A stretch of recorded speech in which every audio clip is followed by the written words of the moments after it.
Hello. Today we have a video where I'm going to walk us through setup of the following tools. We're going to set up Unreal Engine for game development. Along with that, we want an IDE and compiler for C++, and we're going to use Visual Studio Community Edition 2019. For Visual Studio, we're also going to install ReSharper, the ReSharper plugin, and we're also going to install the openFrameworks C++ Creative Coding Toolkit.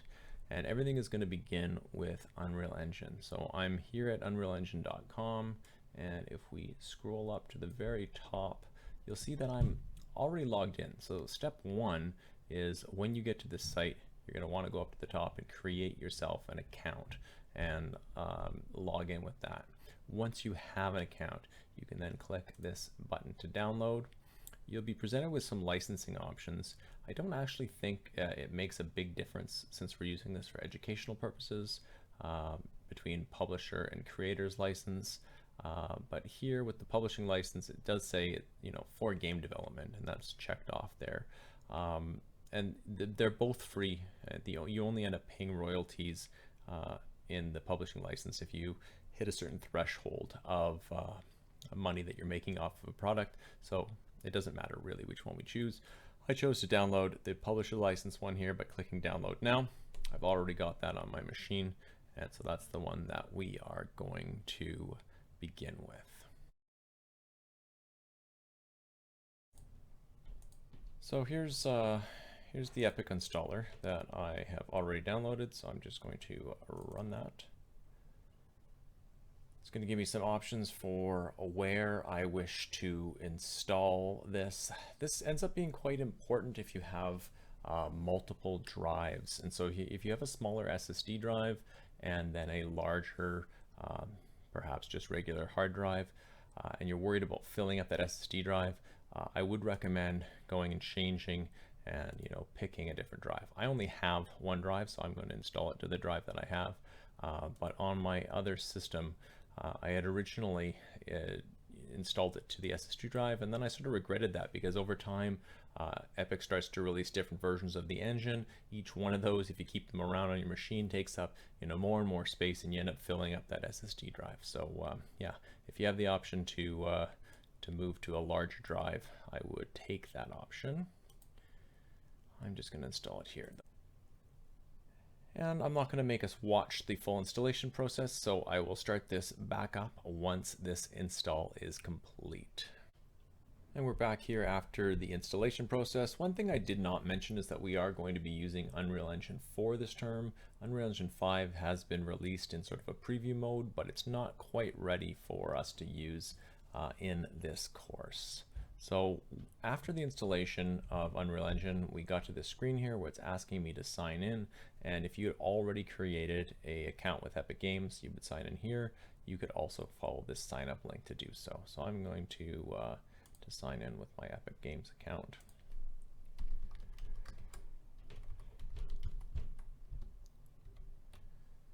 And log in now.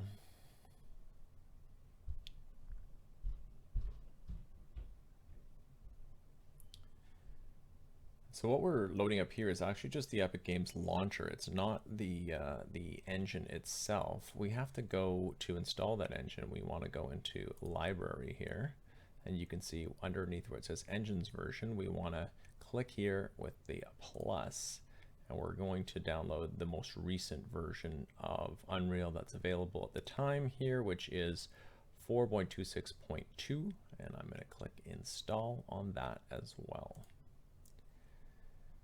And I have to say yes to the user licensing agreement. Again, I have to pick a location for where I want to install this. And like last time, this is quite a big download, so I'm going to pause the video here while this installation happens. You can see I've come back. I'm a little bit into the installation process. It is pretty huge, so I figured what I would do is while the installation is happening in the background, I would download some of the other software that we're going to be installing today. And so we've already got Unreal Engine. The next thing up that we want is Visual Studio. So I'm at visualstudio.microsoft.com here, and the particular product that I want to download and install is Visual Studio. I mean, it's also worthwhile to have Visual Studio Code on your machine. So if you don't have both of these, I would recommend installing both of them. But specifically the version of Visual Studio that we want to download is this Community 2019. And then, as I said, there, if you're going to install Visual Studio Code, just pick the Windows installer as well. When you click this, it'll download to your machine. I've got that set up. I've already downloaded that. So that's one more thing we'll install in a little bit of time. Next up is the ReSharper plugin from JetBrains, and this is a plugin for Visual Studio that adds some functionality, and it has sort of an awareness of Unreal Engine and makes sure that when we code, we're conforming to the coding conventions that Unreal specifies for C++ code. So you can get that over at jetbrains.com, and if you go to jetbrains.com/education and you go to free access to professional tools, it's here that you can apply to get free access to professional tools. And so you click apply, you put in your college email address, and you will get an email. There's a bit of a sign up process, and then you get access to a JetBrains account. And once you log into that account, you will see something like this, where you can see I've got my license for educational use only and the following products. It's basically all of the products offered by JetBrains. They create a whole bunch of really good IDEs. What we want specifically though is ReSharper. If you want to, you could also try checking out CLion, which is their IDE specifically for C and C++ development. But we're gonna download ReSharper, so I'd get that as well. Again, I've already downloaded that. And then the last thing that we're going to be installing today is openFrameworks. And so openFrameworks is a creative coding toolkit that we're going to be using in our Programming 1 class. And if you go to the download section, it's this page right here, specifically you want the Windows version, and the version that's labeled Visual Studio, and it says 2017, but I figured out a way to get it to work with 2019. So this is the version you want to download, and if you download that, it just comes as a zip file. So we'll go over installing that in a moment. There is a setup guide here, which I have here, but it is more targeted towards Visual Studio 2017. So I'll go over what is required to set up openFrameworks on our machine. Let's start with Visual Studio here. So I've still got Unreal installing in the background, but I think we can go ahead and run our Visual Studio Community Edition installer. You can see it's a really small file, just 1 meg. So this is going to also take some time to download the actual files that we need for Visual Studio. So this is something that we can probably get going right now. So I'm going to run my VS Community exe here. And yes, this is what I want. It's going to start fetching some files here, and I will again come back once this is done. The next step in the Visual Studio installation process is to select which workloads we want Visual Studio to support. And here's what we want to choose. We want to pick .NET desktop development. We want to pick desktop development with C++. We want to pick Universal Windows Platform Development, and then we want to pick Game Development with C++.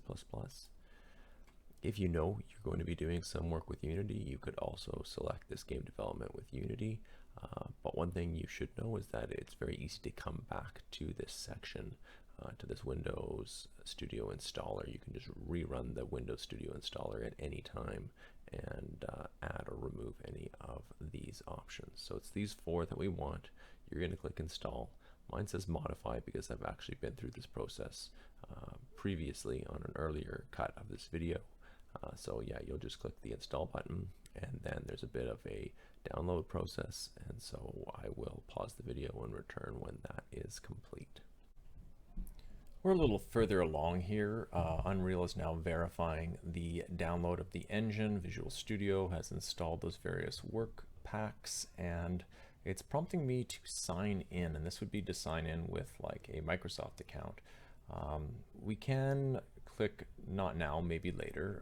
The things that are offered through sign in are mainly like syncing across devices. So if you have Visual Studio installed on multiple devices, your settings will sync up.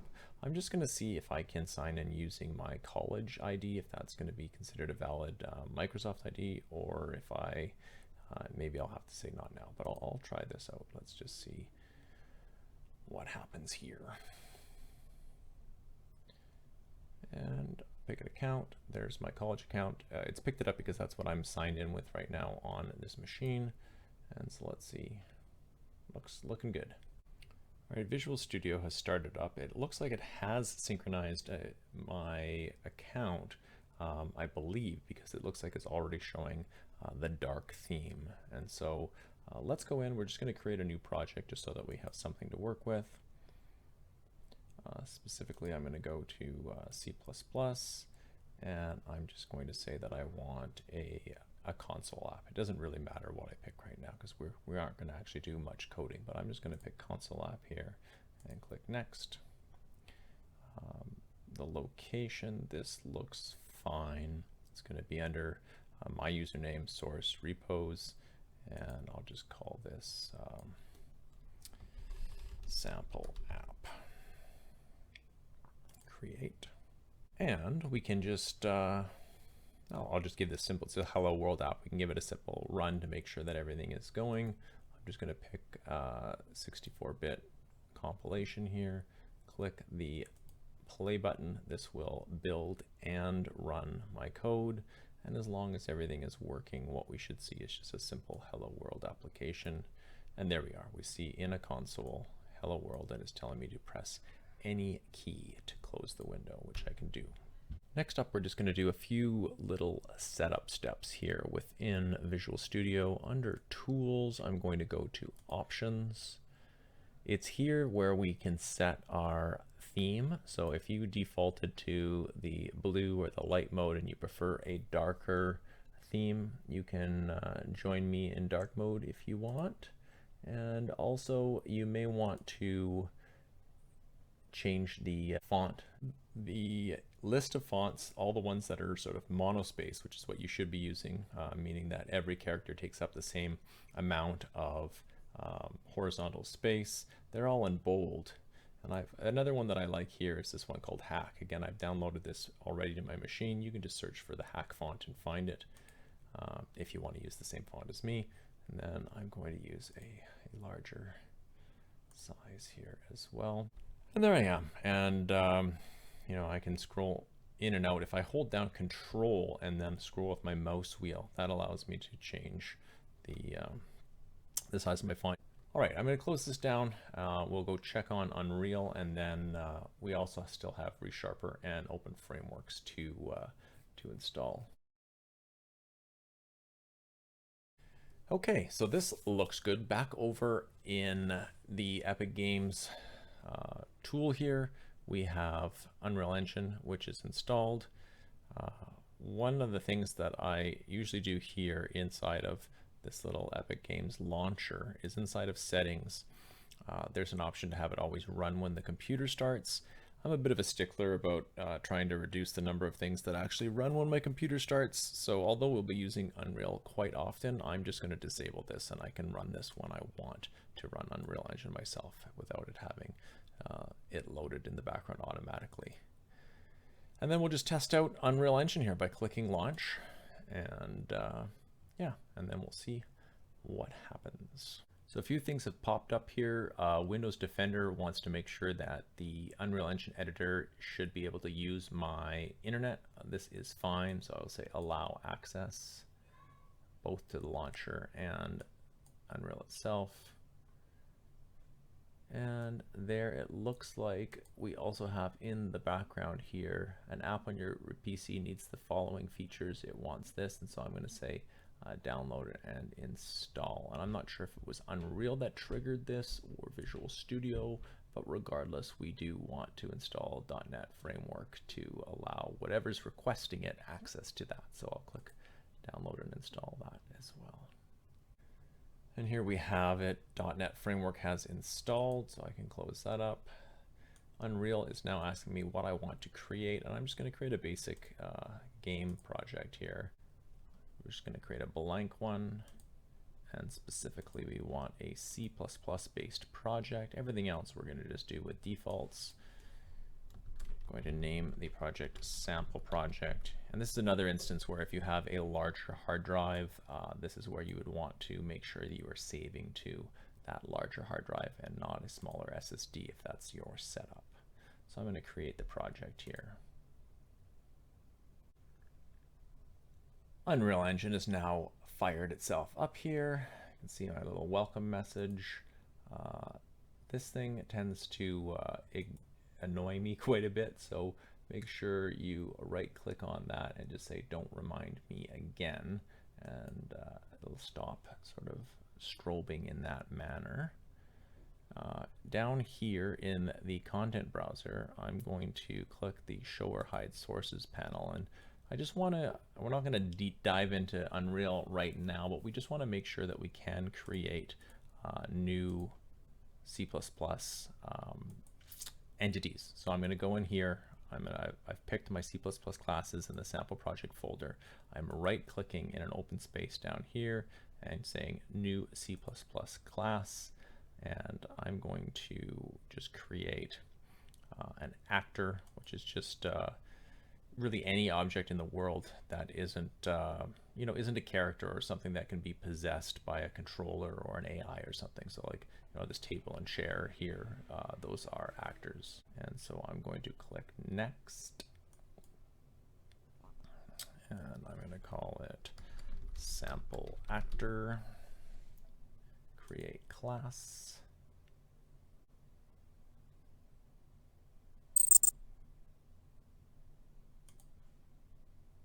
And then I should be able to double click on that sample actor, and it should take me to Visual Studio.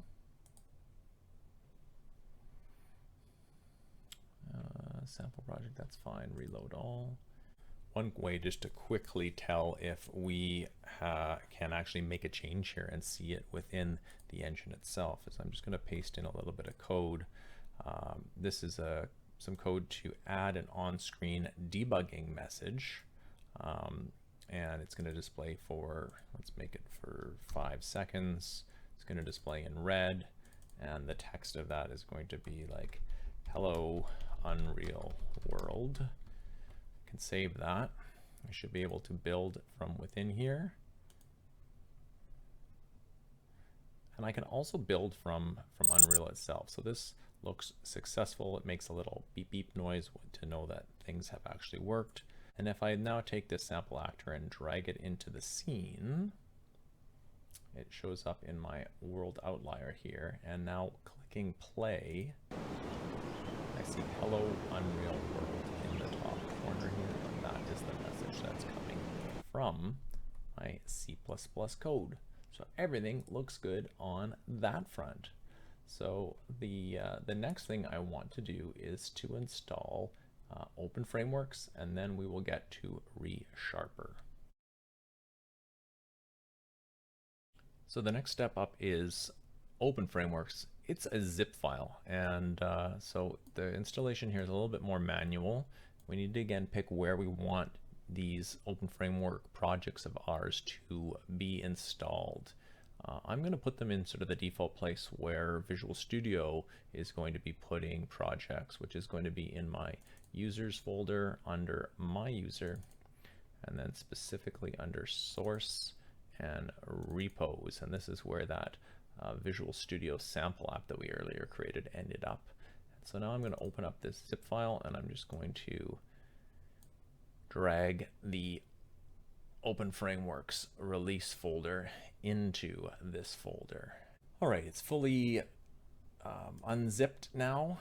Within this folder, what I want to do is there is a project generator that I can use to create new openFrameworks projects. And so I'm going to run that project generator. More info, run anyway. So this is just Windows trying to protect me from myself, saying that this is potentially an unrecognized app. So I'm going to say run anyway.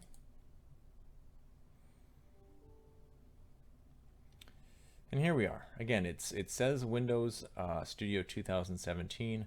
That's fine. It's actually going to be able to work for Windows Studio 2019. And you can see it's already picked a specific folder where it wants to save this. And if we look here, it's considering the apps, my apps folder. And it's important that we use that because the way openFrameworks works is it's going to look back into this libs folder, and it's expecting it to be a certain distance back in sort of the hierarchy of paths. So we're just going to leave the project path as default here, and I'll just say like sample sketch, and I'll click generate on that. It says successful, open in IDE. That should just open it right up inside of Visual Studio. So I can say that, and we want to always open solution files in Visual Studio. That's fine. Yes, it is a trustworthy source. Now here is the step. It is recognizing that this was created for an older version of Visual Studio and asking us if we want to automatically upgrade it, and we do. So I'll click OK. I'm going to make sure that we are going to be running this in 64-bit mode. Over here in the Solution Explorer, I'm going to open up the OF app C++ file, and I just want to drop this little bit of code into draw. And let's run that and see what we get.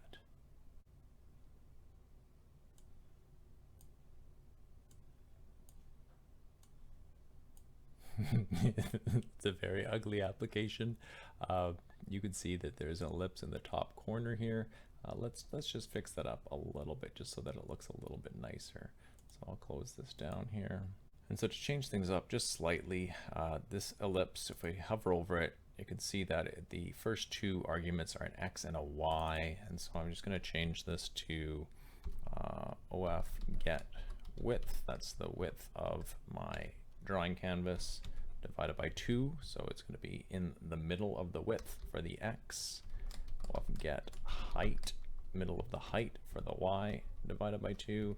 And then we'll make it slightly bigger. We're going to say we want 200 by 200 to make a circle. And we can Control S to save. We can run that again.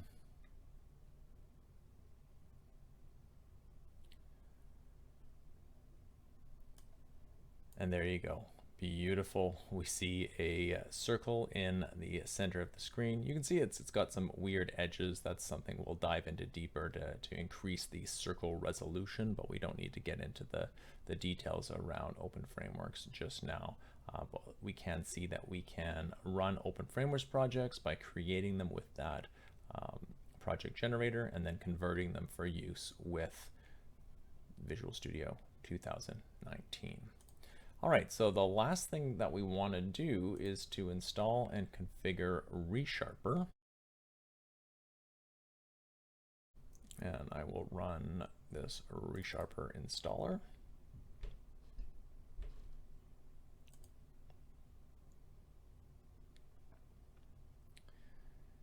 And yes, this is what I want. I want ReSharper C++ Visual Studio extension specifically for 2019. I don't want anything else to be installed. So I will click next. There I have read the agreements. What are the options here? Yeah, all of that looks fine. So I'll click apply and next and install. I made sure that Visual Studio was closed before I ran this, just to make sure that there wasn't any issues installing it while Visual Studio was already open. Looks like that is installed successfully. I will exit out of it and I'm going to launch Visual Studio once again. I'm just going to run it from my start menu. So I'm just going to open up the openFrameworks sketch that we were previously working with. I'm going to accept the JetBrains license here, scroll through it and say I accept. No, I don't want to send anything to JetBrains. And then here, I want to use a JetBrains account. Specifically, this is the account that I signed up for my academic licenses. So this is, you have to make sure that you've gone through that process and applied for an academic license, and then you're going to use your username and password here. So my account is kgeske. Just put in my password, click login. There it is. Okay. And I think we are good to go. So we'll click OK there. So one thing I want to point out is that right now ReSharper will scan not only our project for potential code issues, but all of openFrameworks itself. And I can just show you that if I go to ReSharper here, and I say inspect, and I say code issues in solution, one of the things that we will start to see appear here is all sorts of issues that it'll find in openFrameworks itself. So if I open up one of these, you can see within the openFrameworks library, it is finding a bunch of problems, and it'll end up finding thousands of them. And so this is not to say that openFrameworks is full of thousands of bugs, but they obviously have not used ReSharper to find these kind of potential diagnostic issues in the code. And so we want to turn those off and just have it only look at our code. And so if we go to ReSharper again and we go to the options, on my other machine I was able just to go in and go to openFrameworks and pick the lib openFrameworks folder, and that just worked. Unfortunately here it says that this is not actually part of the solution, and so the answer is not as elegant. We have to go back to the openFrameworks root folder, libs, and then openFrameworks, and select everything but this settings folder. Add all of those as library code, and then there's one more file in the libs openFrameworks, this of main H.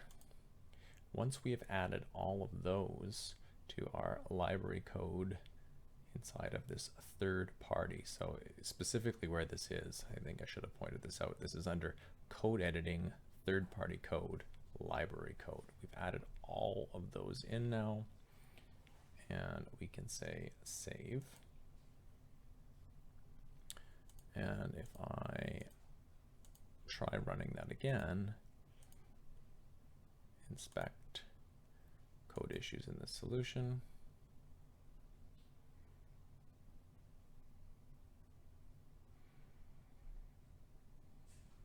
we're going to see a lot fewer problems crop up.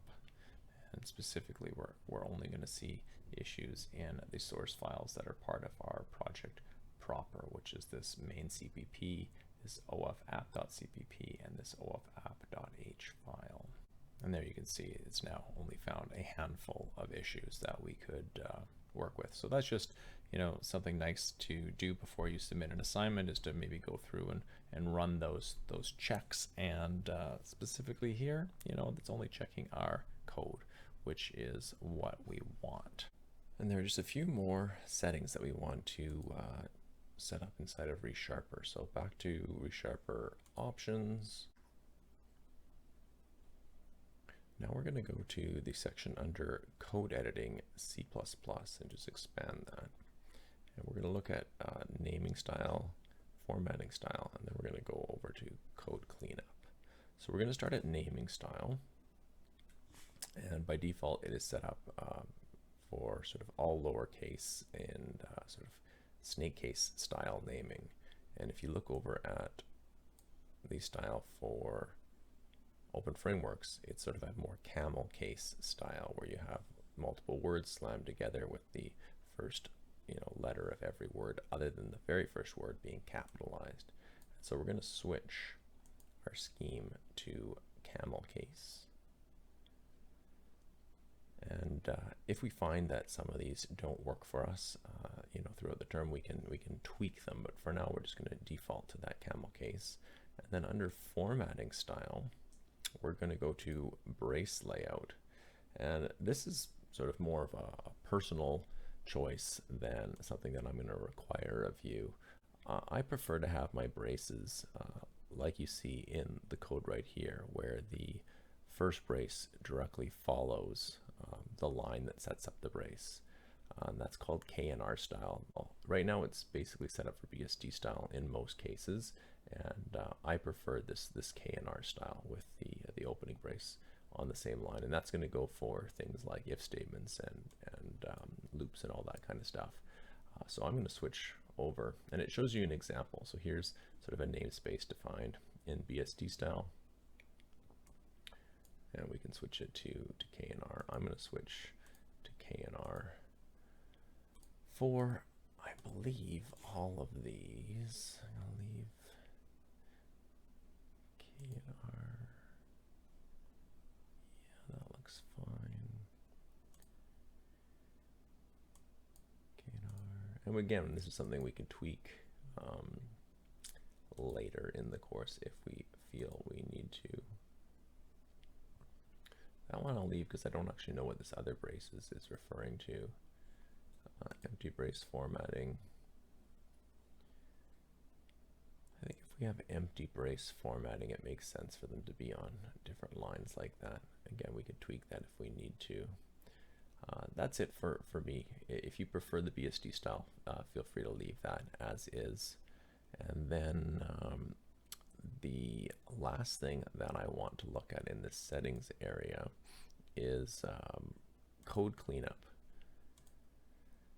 So this is a tool that will automatically try to clean up your code. So not only does it sort of reformat the code according to those formatting rules that we set up, but it'll actually actively change your code in sort of the ways that are specified here. And I won't go over all of those in detail.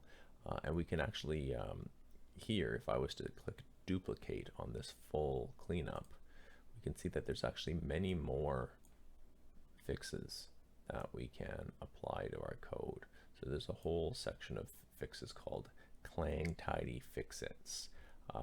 We'll probably be looking more into that later. I don't want to make it so that it's going to do too much to our code every time we do a cleanup. So we'll leave that for now. So I'm not going to actually make a new profile. But what I do want to do is over in general here, I want to make it so that it's going to automatically clean up when saving a file. So basically anytime we save, the code is going to get reformatted. If that really bothers you, or you start to see code appear in your source code that you don't understand because it has been rewritten, let me know. We can start tweaking the profiles, or maybe we could look at disabling this, but I want to start at least off trying to always have code cleanup run automatically, and we'll see how that goes. And it might just be that we need to maybe tweak some of those profiles to get things a little bit to our liking.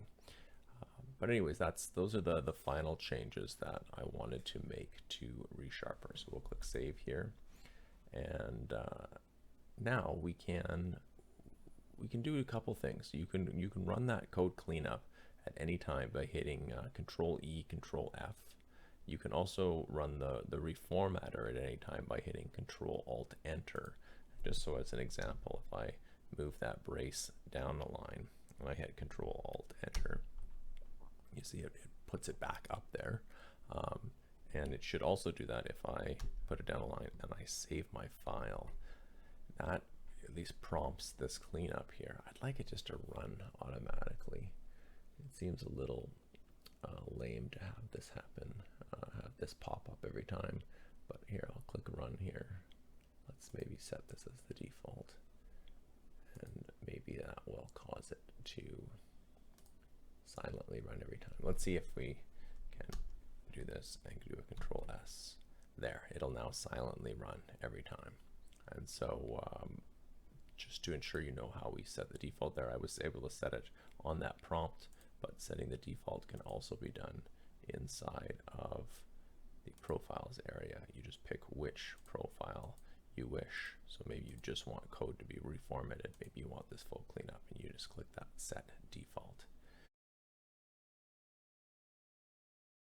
And before I go, I promised to show how to get back into the Visual Studio installer to change the work packs. And you can get to there from this tool section. I'm just going to get tools and features. It's important though, if you are going to make changes, you want to actually close OpenStudio once this is running. You can also, just from your start menu, run the Visual Studio installer. You'll find that as an application, and then you can go through here and you could modify or add the settings, and then there'll be an option here to modify and install.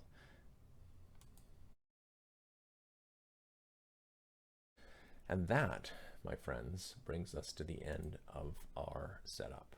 So we have downloaded and installed Visual Studio with all of the appropriate workloads. We've downloaded and installed Unreal Engine and made sure that it will work with Visual Studio. We've configured and installed openFrameworks as well as ReSharper. And so we've got all the tools that we need for our various courses this term and next. Thank you very much for watching this video, and if you have any questions, please let me know, or if anything just didn't work during your setup, please reach out to me and I can help you get all set up with these tools. All right, talk to you later. Bye-bye.